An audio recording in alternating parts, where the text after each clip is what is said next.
Photography has become an integral part of our lives. Thanks to it, we can not only capture happy moments and important events, but also immerse ourselves in the past by viewing historical photographs. In this video, I invite you to discover old photographs that hide incredibly interesting stories, and sometimes even entire lives behind them. Enjoy watching. Nowadays, we often encounter numerous trends gaining popularity on the internet. The idea is that bloggers pick up on something and one after another, they start repeating it. Do you think this trend began only recently? Not at all. A striking example of a popular competitive trend was the crowded telephone booth. Photos of this prank have survived to this day. The history of this trend began in the 1950s, when students from Durban, South Africa, claimed to have set a world record for the number of people who could simultaneously fit into a telephone booth. According to their record, the booth could hold 25 people. Of course, no one had thought of such records before, but the challenge was accepted, and students from various countries around the world tried to beat it. The main condition of this competition was that a person was counted only if at least half of their body was inside the booth. It turned out that breaking the 25-person record was no easy feat. The first to come close were students from the University of California, Los Angeles. They managed to fit 17 people into the booth. Their record was broken by students from the University of London, who fit 19 people. The closest to the record were students from St. Mary's College in Moraga, California. These students managed to fit 22 people into the booth. Thus, no one ever managed to beat the South African record. Interestingly, the competition held in Moraga was photographed by Life magazine photographers and even briefly shown in the credits of the TV show Happy Days. The police can boast a variety of vehicles used for both patrolling and special operations.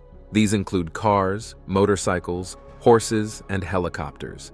And the New York Police Department had another unique form of transportation: miniature patrol cars. These small cars were first introduced in 1955. They were designed for patrolling 2 tunnels located under the Hudson River. The cars were similar to carts, no wider than 60 centimeters. Inside, there was a swivel seat and a control button. The patrol cars moved on 2 wheels along rails installed in a specially designated section inside the tunnel. The first carts could reach speeds of up to 19 kilometers per hour, while the more modern ones were capable of accelerating to 55 kilometers per hour. Surprisingly, this type of police transport was used in the tunnels until 2011, after which the carts were replaced by surveillance systems. Today, these unusual cars are stored in museums in the United States. Mary Ann Bevan became known around the world as the ugliest woman. She worked as a circus freak, and to this day, her photographs continue to provoke ridicule from some people.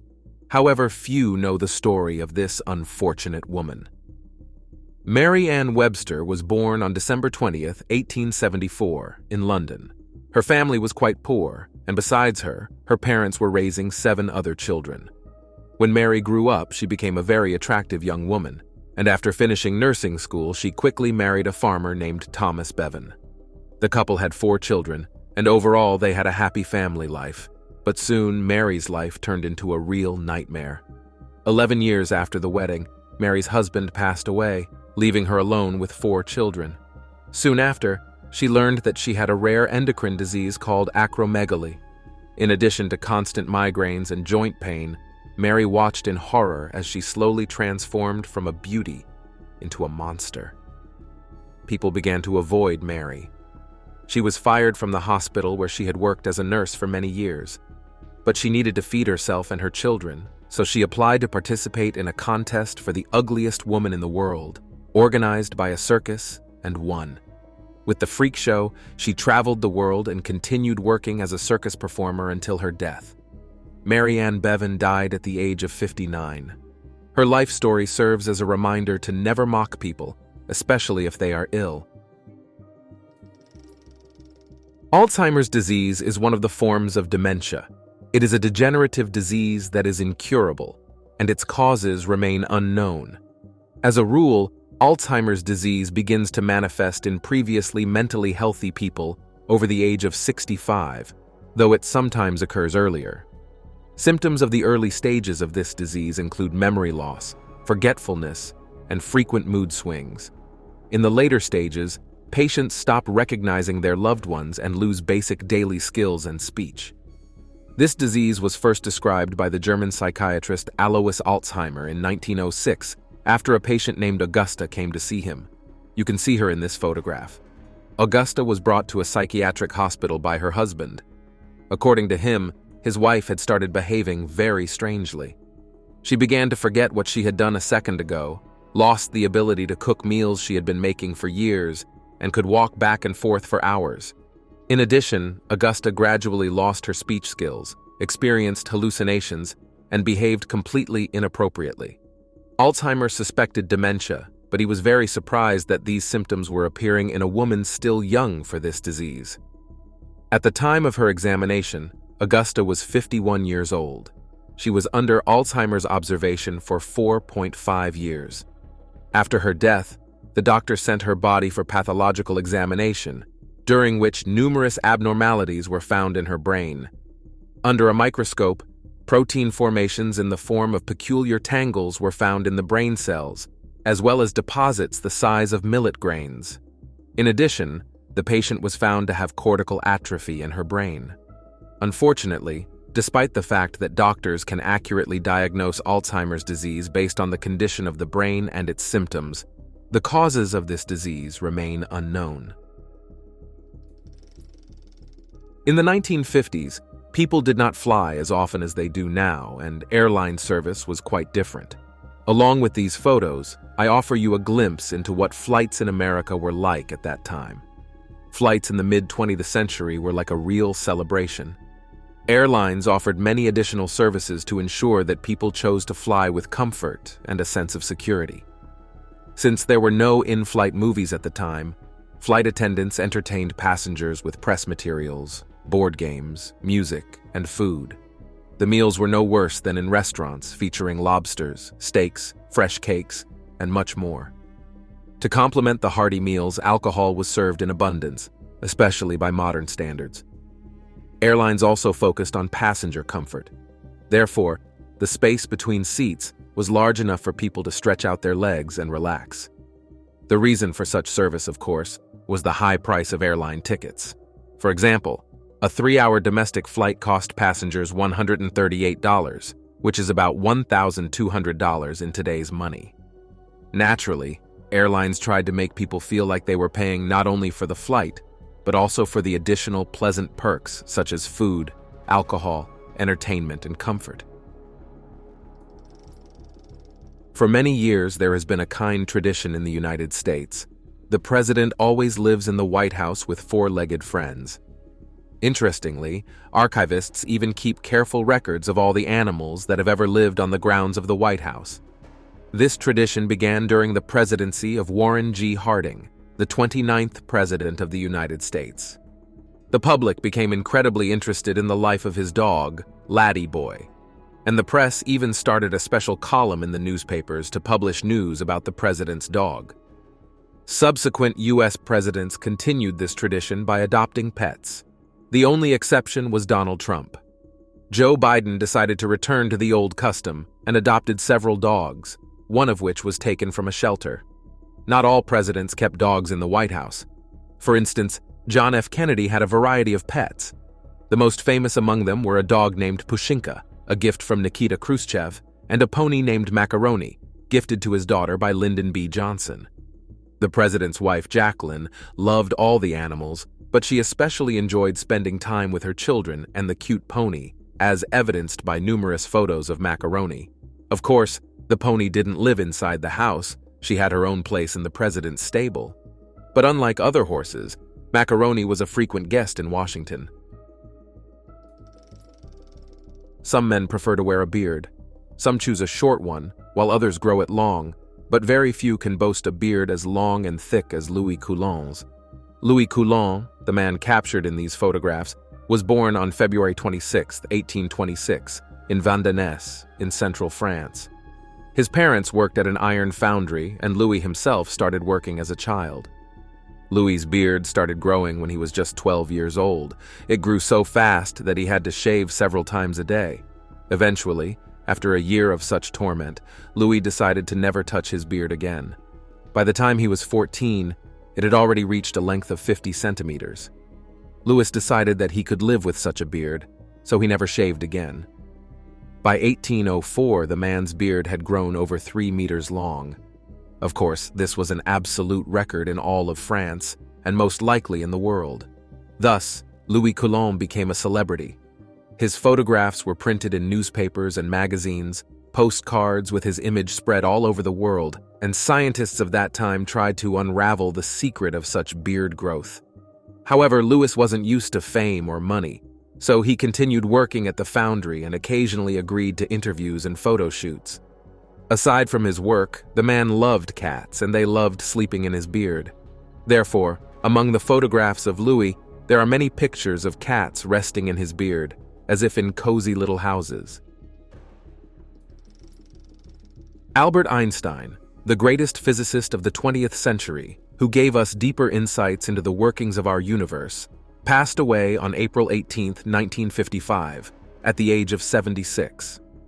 A few days before his death, Einstein spent time at his desk, the photograph of which became an iconic image of the last century. In the picture, we see a large writing desk where the physicist spent countless hours working on his papers and research.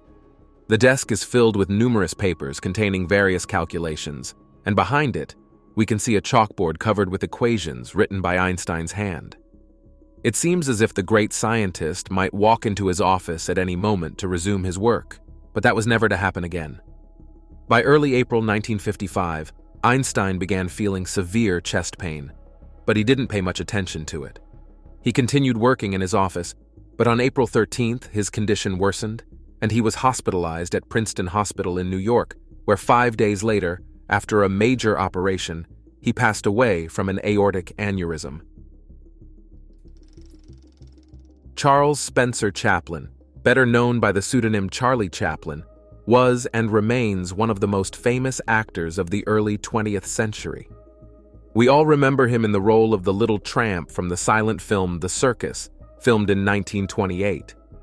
In this movie, Chaplin transformed into a funny gentleman with a bowler hat, small mustache, tattered pants, and worn-out shoes. This image is so recognizable that it is fully associated with the actor, and few people know what he looked like without makeup. However, thanks to surviving photographs, we can see Charles's real appearance. In fact, Chaplin was a very handsome young man. He always took care of his clothes and hairstyle and never wore a mustache or beard. Looking at photographs of young Chaplin, it becomes clear why he was popular with women. He was married 3 times to young actresses, and also had relationships with some very influential women who were not connected to the film industry. However, he eventually settled down and married actress Una O'Neill, with whom he spent the rest of his life. They had 8 children together. In total, Chaplin had 12 children. In the early 20th century, the job of delivering soba noodles in Japan was very difficult. Couriers had to deliver dozens of boxes of hot food through busy streets on their bicycles. You could say this job required circus-level skill, as they had to steer the bicycle with one hand while holding a tower of boxes with the other, sometimes with the height of the tower surpassing the height of the courier himself. Food delivery in Japan dates back to the 18th century. Back then, only wealthy people could afford such a luxury. But over time, delivery became accessible to almost everyone. And of course, the Japanese made active use of this service. However, in those days, there were no phones to place orders, so chefs at restaurants would prepare large batches of food, pack them in boxes, and hand them over to couriers. The couriers, to avoid multiple trips, would take as many boxes as they could carry and deliver them to offices and schools. As for soba, it was also very popular in the early 20th century. Soba is buckwheat noodles that can be eaten either hot or cold. It's a hearty yet affordable dish, which is why it was in high demand in Japan. Today, you won't see such skilled couriers on the streets of Japan, as they have gradually transitioned to using scooters and cars, making their work easier. From the early 1920s until the late 1970s, there was a trend in Germany of taking photos with life-size dolls and large stuffed animals depicting polar bears. Nowadays, you can find many such photos on the internet, and it seems like some kind of obsession. The history of this trend began in the early 1920s, when the Berlin Zoo introduced its first pair of polar bears. People from all over the country traveled to the capital just to see these animals, and if they were lucky, to take a picture near their enclosures. After this, some people began making polar bear costumes either by themselves or custom-made, so they could take photos with random passers-by for a fee. This business became quite popular, even though the early costumes looked rather terrible. In fact, there were an incredible number of photos of Germans with polar bears, so many that French collector Jean-Marie Donat was able to publish a 200-page book containing more than 1,000 such photos. Looking at these photographs, you might think someone accidentally drove their carriage into the sea. But in fact, these strange houses on wheels are bathing machines. Bathing machines seem like one of the most unusual inventions of the Victorian era. But given the standards of modesty at the time, such wagons were a necessity. In European countries in the 18th and 19th centuries, it was customary for women to hide their bodies from men under clothing. Bathing in long dresses would have been inconvenient, so bathing machines became an essential attribute of many beaches. It's unknown who invented the bathing machines or when. According to some sources, they were created by Englishman Benjamin Beale in 1750. But at the same time, similar wagons were already depicted on engravings from 1736. Bathing machines were covered wagons with wooden or canvas walls. Their principle of operation was simple. The bather would enter the machine in everyday clothes and change into a bathing suit. After that, the wagon would be driven into the water and turned in such a way that the bather could not be seen from the shore. The person would open a curtain and walk down steps into the water. Once they were ready to return to the shore, they would raise a special flag, enter the wagon, change back into their clothes, and once the wagon returned to the beach, they would exit it. This photograph captures the only dog prisoner of war named Judy. Her life story is incredibly fascinating and could easily serve as the plot for an exciting movie. In 1936, a few pointer puppies were born in a dog shelter in Shanghai, among them a female named Judy. When she was about 6 months old, Judy was taken aboard the ship Nat as a mascot, where she was registered under the name Judy in the ship's documents. Although Judy was a hunting dog breed, she did not possess hunting skills, but she demonstrated excellent abilities as a ship dog. She alerted the ship's crew to leaks and even to approaching enemy planes. In 1942, Judy, along with several members of the Nat crew, ended up on the British ship Grasshopper, which took part in the Battle of Singapore. During military actions off the coast of Indonesia, the ship was hit, and the crew had to swim to the nearest island. Judy got trapped on board the ship, but one of the sailors found and rescued her. The dog, in turn, helped the crew find a source of fresh water on the island, without which survival would have been impossible. On found Chinese junks, the sailors sailed towards Sumatra, from where they set off through the jungle toward Padang, hoping to meet their allies. But on March 18th, they, along with Judy, were captured and sent to a prisoner of war camp. There, a strong friendship developed between a captured pilot, Frank Williams, and Judy. The man shared his rations with her and eventually managed to have the dog included on the list of prisoners. Thus, Judy began receiving her daily handful of rice, preventing her from starving. In June 1944, the prisoners were supposed to be sent to a camp in Singapore. Taking the dog along was forbidden, but Williams managed to teach Judy to hide in a rice sack, which helped her get aboard the ship. The vessel transporting the prisoners was torpedoed by a submarine, and many prisoners died. However, Williams managed to push the dog out of a porthole and survived himself. Judy helped the survivors stay afloat. In the new camp, Judy was almost killed by guards several times, who were irritated by her presence, but Williams repeatedly saved her from death. Finally, after the war ended, Judy and her owner went to Liverpool, where she was enlisted in the armed forces. Judy lived a hard life. For her services, she was awarded the highest honor for animals, the Maria Dickin Medal, during the awarding of which her outstanding bravery and endurance in Japanese prisoner of war camps was mentioned, as well as her help in maintaining the morale among the prisoners and saving many lives. Hong Kong's Kowloon City was one of the most densely populated cities in the world. Its history dates back to the Song dynasty, which ruled from the 10th to the 13th centuries. At that time, the place served as an outpost for controlling salt trade. Over time, Kowloon began to grow. In the 19th century, a fort was built on its territory, and it eventually gained the status of a walled city. The population of Kowloon rapidly increased after the Japanese occupation of Hong Kong. By the late 1980s, 33,000 people were living on just 2.5 hectares, and by 1990, the population had grown to more than 50,000 people. This made the population density of Kowloon 2 million people per square kilometer. There was hardly any breathing room in this city. The buildings were so close together that they were practically touching. Additionally, almost all of them were connected by corridors, allowing people to walk from one end of the city to the other without stepping outside. Kowloon's population continued to grow, but expansion was impossible, as the surrounding land belonged to another country at the time. Fortunately, Kowloon was demolished in 1994, and Kowloon Park was opened in its place. Today, this territory belongs to Hong Kong, but when Kowloon was built, the island's territory belonged to Britain, and only the fort remained under Chinese control. Victorian-era photography is known for many genres and subgenres that seem strange and sometimes even creepy to modern people. One of them is the genre now called hidden mother photography. There are many of these photographs that have survived to this day. In some of them, the trick is almost imperceptible, while in others you can see people wrapped in various fabrics in the frame. The meaning behind this genre is very simple. In the past, parents did not have the opportunity to constantly photograph their children because, of course, they didn't have personal cameras.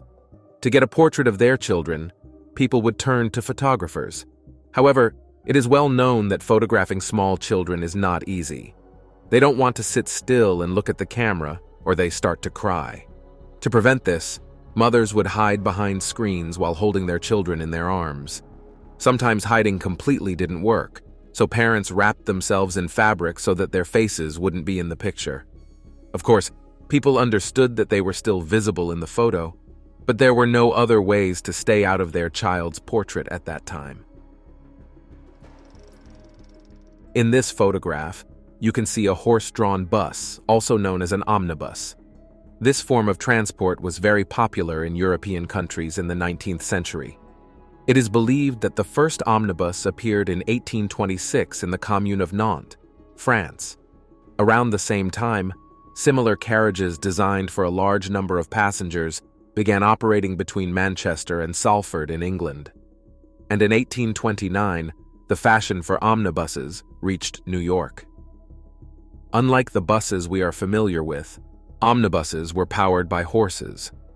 Throughout the day, 2 shifts of horses were used for each passenger carriage. Omnibuses were elongated carriages that could accommodate from 8 to 12 people inside. Most of them had additional seats on the roof, so it could be said that these vehicles were double-deckers.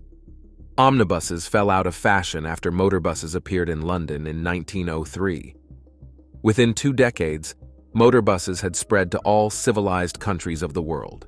However, omnibuses had a significant impact on society, literally bringing city residents closer together as they frequently met each other in this form of public transport.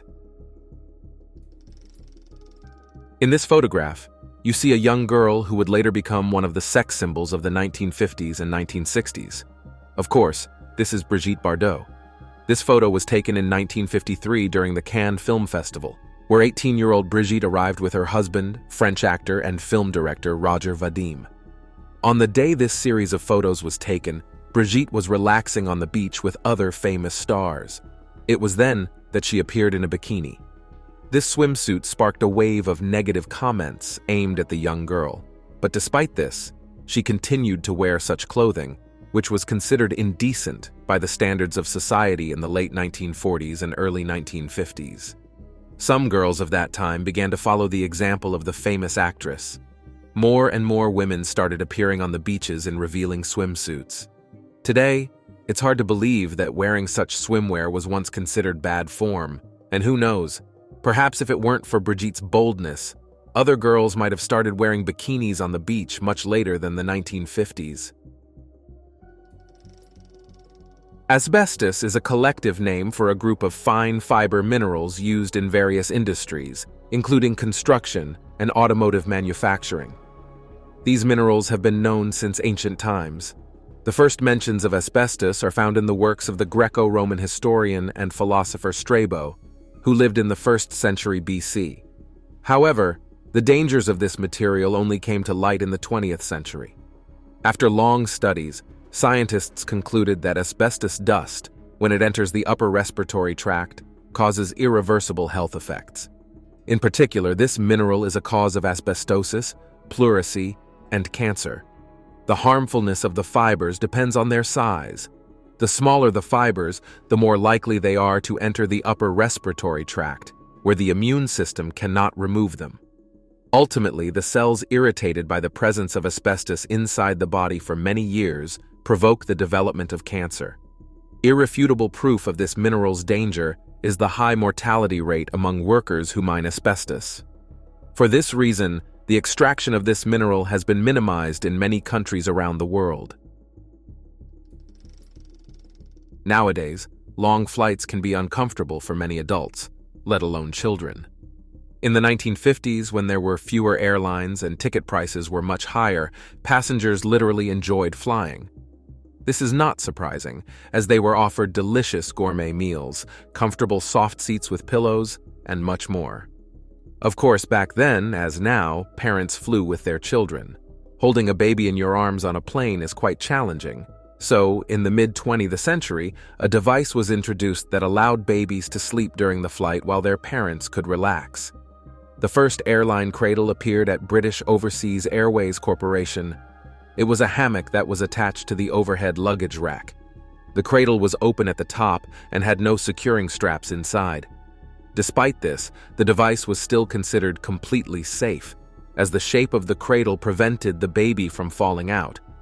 However, it's scary to imagine what could have happened if the plane had hit severe turbulence.